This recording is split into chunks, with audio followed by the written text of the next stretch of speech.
Breaking news చూస్తున్నారు. వైష్ణవి సమాధి దగ్గర అన్నలు శపథం చేశారు. వైష్ణవికి న్యాయం దక్కే వరకు పోరాడతామంటూ వాళ్ళు అక్కడ ప్రతిజ్ఞకు దిగారు. 3 రోజులుగా వైష్ణవి సమాధి దగ్గరే ఉంటున్నారు అన్నలు.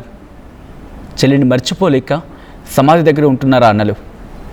టిఫిన్ పళ్ళు తీసుకొచ్చి చెల్లి తినమ్మా అంటూ సమాధిపై పడుకొని అన్నలు ఏడుస్తూ ఉన్నారు. సమాధి దగ్గర ఘటన చూసి కంటతడి పెడుతున్నారు గ్రామస్తులు. హరితో వైష్ణవికి పెళ్లి చేయడం మాకిష్టం లేదంటున్నారా అన్నలు. ఆ విజువల్స్ మీరు చూడొచ్చు. సమాధి దగ్గరే వాళ్ళు అక్కడ మీరు చూస్తే ఆ చెయ్యి పెట్టి ఒకసారి మీరు చూడండి. అలాగే అక్కడే ఆ చెయ్యి 2 చేతులు అలా పెట్టి వాళ్ళు అక్కడే ఉన్నారు. ఒక్కసారి అక్కడ పరిస్థితి చూద్దాం, ఆ తర్వాత డీటెయిల్గా మాట్లాడుకుందాం. అవుతా లేదా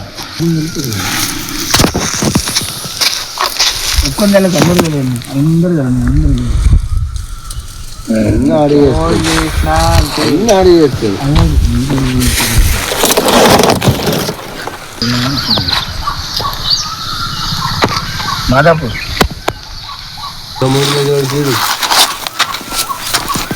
అప్పుడే ఇస్తాడు, అప్పుడే మంచిగా ఉంటాడు. మన పెద్దోళ్ళు అంటే మన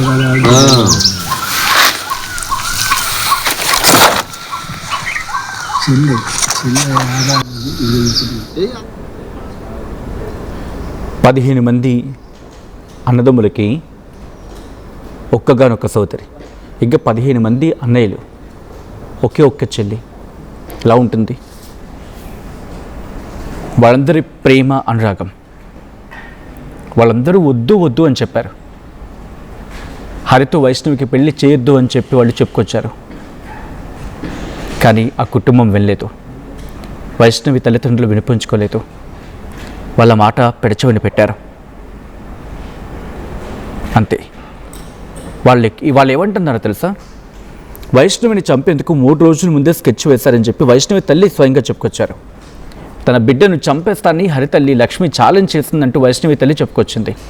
చెప్పినట్లుగానే వైష్ణవిని చంపేస్తారంది వైష్ణవి తల్లి. ఇప్పటికీ హరితల్లి లక్ష్మి వాళ్ళ 2 అన్నలు కూడా అరెస్ట్ అవ్వడం జరిగిందంటే అర్థం చేసుకోవచ్చు. ఈ కథను మిమ్మల్ని కాస్త కలవరపరచవచ్చు. అయితే మిమ్మల్ని కలవరపడి గురి చేయడం ఆర్టీవీ ఉద్దేశం కాదు. కానీ ఇటువంటి కథనాలు చూసినప్పుడు కాస్త కలవరపడే అవకాశం ఉంటుంది. కాబట్టి దీనికి సంబంధించి తగిన జాగ్రత్తలు తీసుకోవాలని ఆర్టీవీ సూచించడం జరుగుతోంది. దిస్ ఈజ్ ఆ డిస్టర్బింగ్ కాంటెంట్. వీరే డిస్క్రిప్షన్ ఈజ్ హైలీ అడ్వైజ్డ్. ఆ విజువల్స్ మీరు చూస్తున్నారు. నా చెల్లిని చంపుతారా, మీ సంగతి చూస్తామంటూ శపథం చేస్తున్నారు. వైష్ణవి సమాధి దగ్గర అన్నలు శపథానికి దిగారు. వైష్ణవికి న్యాయం దక్కే వరకు పోరాడతామంటున్న వాళ్ళు శపథం చేస్తున్న పరిస్థితి. డీటెయిల్గా మాట్లాడుకునే ప్రయత్నం చేద్దాం. ఇదే అంశానికి సంబంధించి మంచి సమాచారం అందించేందుకు మా ప్రతినిధి చంద్రశేఖర్ సిద్ధంగా ఉన్నారు. చంద్రశేఖర్, చాలా దీనంగా అనిపిస్తుంది ఆ విజువల్స్ చూస్తూ ఉంటే. ఏమంటున్నారు వైష్ణవి సోదరుడు అక్కడ? చాలా విషాదకరమైనటువంటి ఘటన జరిగింది తన కుటుంబంలో. మేము మర్చిపోలేకపోతున్నాం. మా చేతుల పైన పెరిగిన చెల్లెలు మాతో పాటు ఆడుకుంది, ఆడి పాడి. ఆమె స్కూటీ నడుపుతామంటే నడపనిచ్చాం, కార్ డ్రైవ్ చేస్తామంటే నడపమన్నాము, తిట్టినా పడ్డాము, ఎందుకంటే మా చెల్లెలు కాబట్టి అని చాలా ఆవేదన భరితమైనటువంటి అనుభవాల్ని పంచుకున్నారు. ఆమెతో ఉన్నటువంటి ఆ చిన్నప్పటి నుంచి వాళ్ళు చెల్లెలతో గడిపినటువంటి ఆ మధుర క్షణాలు ఇక రావు, ఇక లేవు అనేటువంటి విషయాన్ని జీర్ణించుకోలేకపోతున్నారు సచిన్. దీనిలో భాగంగానే గత 3 రోజుల నుంచి చెల్లెలు అంత్యక్రియలు అయిన దగ్గర నుంచి అక్కడనే తొమ్మసిలి పడిపోయారు. ఆ 2 సొంత సోదరులు ఉన్నారు, మరొక 13 మంది దగ్గరి సోదరులు, చిన్నమ్మ కొడుకులు, చిన్నాన్న కొడుకులు. వీళ్ళంతా కూడా చాలా అల్లారు ముద్దుగా పెంచిన చెల్లెలు ఇక లేదు అనేటువంటి వార్తను జీర్ణించుకోలేకపోతున్నారు. తాజాగా సంతోష్, చెర్రీ అంటాము, సంతోష్ ఇతర సోదరులతో కలిసి అక్కడికి వెళ్ళి అలంకరించడం జరిగింది. ఆమెకు ఇష్టమైనటువంటి ఆహార పదార్థాలన్నీ కూడా అక్కడే పెట్టి, నీవు లేని జీవితం వృధా, వాడిని వదిలిపెట్టము, నీకు అన్యాయం చేసినవాడిని అంటూ గట్టిగా ఏడుస్తూ నేను ఇక్కడే ఉంటాను, నాకు చెల్లెకి న్యాయం జరిగేంత వరకు అనేటువంటి కోణంలో తన విషాదవంతమైనటువంటి ఘటనను చూసినటువంటి గ్రామస్తులంతా కూడా గంటతడి పెట్టుకున్నారు. సచిన్, ఇంత దారుణం జరిగింది మా ఊళ్ళో, ఇదే మొదటిసారి ఇంత దారుణం, ఇంత ఘాతకానికి పాల్పడేటువంటి వాళ్ళని ఊరికే వదిలిపెట్టద్దు అని చెప్పేసి ఇటు గ్రామస్తులు, ఆ కుటుంబంతో సన్నిహిత సంబంధాలు ఉన్నటువంటి వాళ్ళంతా కూడా చెప్తున్నటువంటి పరిస్థితి. ఇప్పటికే భర్త హరిబాబు, అత్త లక్ష్మి, అలాగే అతని మరో ఇద్దరు సోదరులు ఆనంద్, అశోక్, మొత్తం నలుగురిని పోలీసులు జ్యుడిషియల్ రిమాండ్ తరలించడం జరిగింది.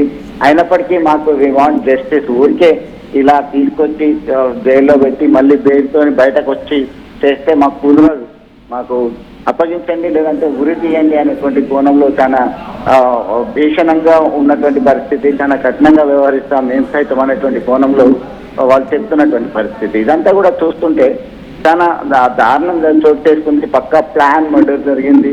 దీనిలో తల్లి ప్లస్ కుటుంబ సభ్యుల ప్రోత్సాహంతోనే హరిబాబు ఇంతటి ఘాతానికి పాల్పడ్డారు అనేటువంటి విషయాన్ని వారు గుర్తు చేసుకుంటున్నారు సచిన్. ఎందుకంటే వాళ్ళు రిజెక్ట్ చేశారు.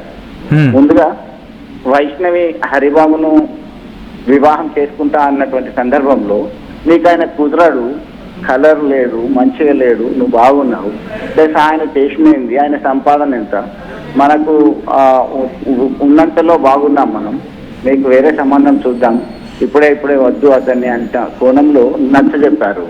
ఈ క్రమంలో నీవు లేనిది జీవితం లేదు అంటూ బలవంతనానికి గతంలో హరిబాబు పడ్డ తర్వాతనే నా కొరకు ఇంతటి త్యాగానికి సైతం సిద్ధపడుతున్నారు, నన్ను కావాలనుకుంటున్నారు అనేటువంటి కోణంలో ఈరోజు ఇష్టపడ్డారు కదా అనేటువంటి కోణంలో కన్విన్స్ అయింది వైష్ణవి. ఆ తర్వాత పెద్దలు ఇక్కడ వైష్ణవి తల్లిదండ్రులు, సోదరులు అంతా ఒప్పుకున్నారు. కానీ హరిబాబు తల్లిదండ్రులు ఒప్పుకోలేదు, సోదరులు ఒప్పుకోలేదు. అయినప్పటికీ వివాహం చేసిన తర్వాత ఇక్కడే ఉంటున్నారు. మాలో ఒక్కనిగా చూసుకుంటున్నాం, ఎంత నయవంచన చేస్తారా, నమ్మించి గొంతుకొస్తారా అనేటువంటి కోణంలో చాలా ఆవేదన వ్యక్తం చేస్తున్నారు. ఒకవైపు తల్లి, తండ్రి, సోదరులు, వారికి దగ్గరి బంధువులు, ఆమెతో గడిపినటువంటి స్నేహితులు అంతా కూడా మనం మాట్లాడించడం జరిగింది. కదిలిపోయారు, చెల్లించిపోయారు సచిన్. అక్కడి నుంచి ఇంటి దగ్గర నుంచి అంత్యక్రియల సమయంలో సైతం అక్కడనే ఉన్నారు. ఎందుకంటే పోస్ట్ మార్టం జరిగే సమయంలో బతుకుతుందేమో అనేటువంటి ఆశతో ఉదయం 6 గంటలకే ఒక కోరుట్ల ప్రభుత్వ ఆసుపత్రికి తీసుకొచ్చిన తర్వాత అక్కడి నుంచి ఇప్పటి వరకు ఇంకా కోలుకోవట్లేదు, సరిగా తినట్లేదు, సరిగా నిద్ర లేదు, సరిగా తిండి లేదు, కంటి మీద కొనుక్కు లేదు, కడుపు నిండా తిండి లేదు అనేటువంటి కోణంలో గ్రామస్తులంతా కూడా తన కంటతడి పెట్టిస్తున్నటువంటి దృష్టాన్ని పదే గుర్తు చేసుకుంటున్నారు సచిన్. రైట్. నిజంగా దృశ్యాలు చూస్తే, ఎందుకంటే అవి బ్లాక్ అండ్ వైట్లో మీకు చూపించడం జరుగుతుంది. పాపం దానిమ్మ పళ్ళు, ఆరెంజ్, ద్రాక్ష ఇవన్నీ తీసుకొచ్చి వస్తే చెల్లి బ్రతుకుంటే ఎలా అయితే అరేంజ్ చేస్తారు, అలాగే మీరు చూడొచ్చు పూలు జల్లారు ఆ సమాధి మీద. మొత్తం ఎంత అపురూపంగా పెంచుకున్నారు ఆ చెల్లిని. అటువంటి చెల్లి వికత జీవిగా పడి ఉండడం చూసి తట్టుకోలేకపోతున్నారు వాళ్ళు. ఆ ఫ్రూట్స్ని తీసుకొచ్చి మీరు చూడొచ్చు, ఆ ఫ్రూట్స్ని తీసుకొచ్చి అక్కడ పెడుతున్నారు వాళ్ళు. ఎంత దారుణం అది. బహుశా ఏ సోదరుడికి ఇటువంటి కష్టం రాకూడదు. అండ్ ఈ ఘటన ఒక్కసారిగా అందరినీ షాక్కి గురి చేస్తుంది. వాళ్ళు ఒకటే అంటున్నారు, విడిచిపెట్టేదే లేదు, వైశ్యుకి న్యాయం జరిగేంత వరకు పోరాడతామని చెప్పి. చూడండి, ఒక సమాధి, వాళ్ళ చెల్లెలి సమాధిని, ఆఖరికి ఆ సమాధికి కూడా ఎండ తగలకూడదని చెప్పి వాళ్ళు పాపం చిన్న పందిరిలాగా దానికి అక్కడ తాటాకులను తీసుకొచ్చి ఆ తాటాకులతో అక్కడ పందిరిలా కడుతున్న అంటే పైన ఏర్పాటు చేయడం మీరు చూడొచ్చు. ఒక సోదరుడు, కొంతమంది ఏమో అక్కడ, ఇంకొంతమంది ఏమో ఆ సమాధి మీద పూలు చల్లుతూ, ఇంకొంతమంది ఏమో ఇంకొక సోదరుడు వచ్చేసి ఆ ఫ్రూట్స్ని తీసుకొచ్చారు. ఫ్రూట్స్ని తీసుకొచ్చి ఏదో చెల్లి అనగానే ఎన్ని మాట్లాడినా కూడా చాలా ఒక చనువుతోని పెడుతూ ఉంటారు కదా, ఫ్రూట్స్ కావచ్చు లేకపోతే ఇట్లా వాటిని అక్కడ సమాధి దగ్గర పెడుతూ ఉంటే ఆ దృశ్యాలు చూడండి, కంటతడి పెట్టేస్తున్నాయి. ఇటువంటి దుర్మార్గుడికి, హరి లాంటి దుర్మార్గుడికి ఆ తల్లి లక్ష్మి లాంటి తల్లి అనడానికి కూడా లేదు. ఎందుకంటే ఒక మనిషి కాదు కదా, మహిళ కాదు కదా, కనీసం మనిషిలా కూడా చూడడానికి వీల్లేదు అన్నట్లా ప్రవర్తించింది ఆవిడ.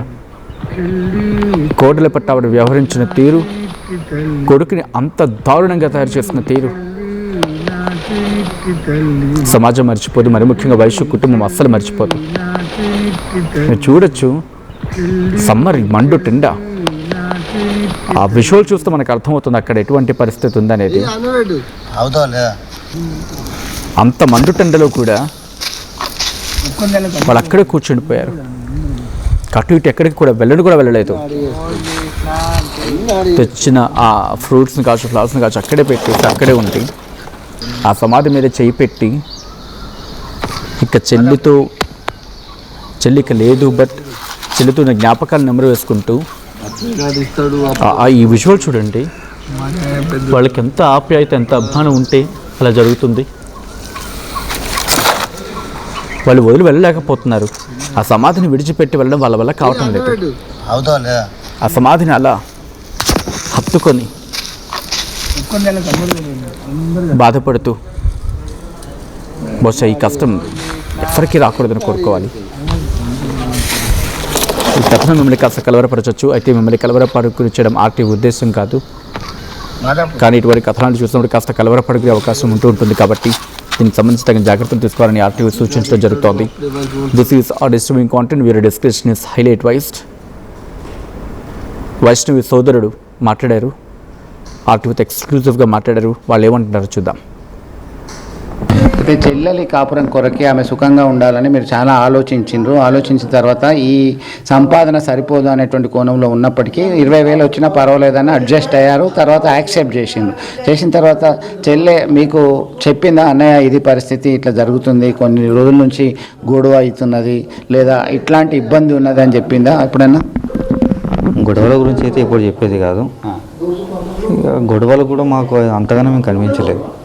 అయితే వాళ్ళ వాళ్ళ అమ్మ వాళ్ళే కొంచెం బ్యాడ్ అంటే వాళ్ళు ఒప్పుకోకపోవడం, రౌడీజం, మాటలు దారుణంగా మాట్లాడడం, A to Z మాట్లాడతారు మొత్తం వాళ్ళు.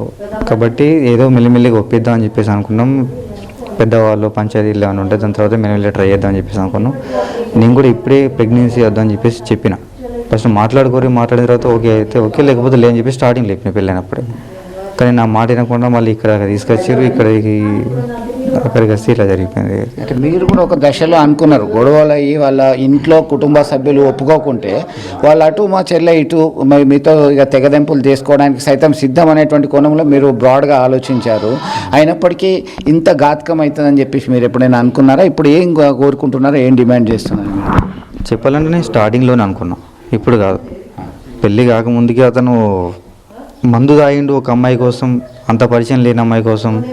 ప్రేమ అంత ఇష్టం ఏం కరగలేదు, వీళ్ళు ఇప్పుడు కలిసింది లేదు, ఈ మధ్యలో మాట్లాడుకున్నది లేదు. ఇవన్నీ లేకుండా కూడా వాళ్ళు అంటే చెల్లెకి ఇష్టం లేదు, వద్దు ఆ నల్లవాడు నాకెందుకు అని చెప్పేసి.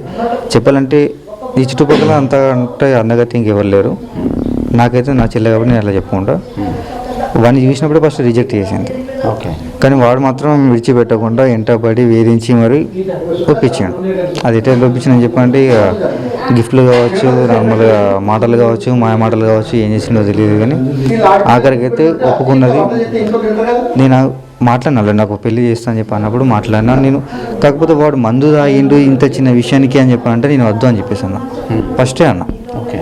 వాడు రాంగ్ ఇప్పుడే మందు అని చెప్పానంటే తర్వాత నా చెల్లికి అన్యాయం చేయడా, నా చెల్లికి అన్యాయం చేయొచ్చు, వీడు చచ్చిపోవచ్చు, చంపవచ్చు. వీనికి ధైర్యం వచ్చిందని చెప్పంటే ఆ ధైర్యం కూడా ఉంటుంది కదా. అంటే అనుమానం వచ్చింది అప్పటికే, అంటే బలవంతం పెళ్ళి కాకముందే వచ్చింది నాకు. మా వాళ్ళకి చెప్పిన వానికి ఇచ్చి పెళ్లి చేయకండి, ఎందుకు దాని గొంతుకు వస్తారు ఉత్తగా, వాడేమంత బాగాలేడు, వానికి ఆస్తి వాసులు ఏమైనా ఉన్నాయని చెప్పంటే అవన్నీ మనకు సంబంధం లేదు, మంచి వాడిని లింకుదాం. ఇంకా చిన్నపిల్లని 17 సంవత్సరాలైనా, 17 సంవత్సరాలే కాబట్టి ఎందుకు ఎగిరితపడుతుందని చెప్పంటే ఇవాళ రేపు ఆడవాళ్ళకి కొంచెం మంచిగా ఉండదు నాన్న అని చెప్పేసి మా అమ్మ అన్నారు. ఇక సరే అయితే మరి ఎందుకు చూద్దాం, మరి ఒకవేళ మంచివాడైతే మంచి కలర్ గురించి ఎందుకు సంబంధం లేదు మనకు, మంచిగా ఉంటే పర్లేదు, వాళ్ళు బతుకుతే పర్లేదు అని చెప్పేసి యాక్సెప్ట్ చేసినాం. దాని తర్వాత ఇక అతని నిజస్వరూపం ఇప్పుడు బయటపడ్డది. మొత్తం మీద అయితే చాలా ఇబ్బందికరమైన పరిస్థితి. అల్లారు ముద్దుగా చూసుకున్నారు చెల్లెని. అంటే దాదాపు కజిన్స్ 15 మంది సోదరులు ఉన్నారు. అంటే చిన్నమ్మ కొడుకులు, చిన్నాన్న కొడుకులు, వీళ్ళంతా కూడా 15 మంది సొంత అన్నలు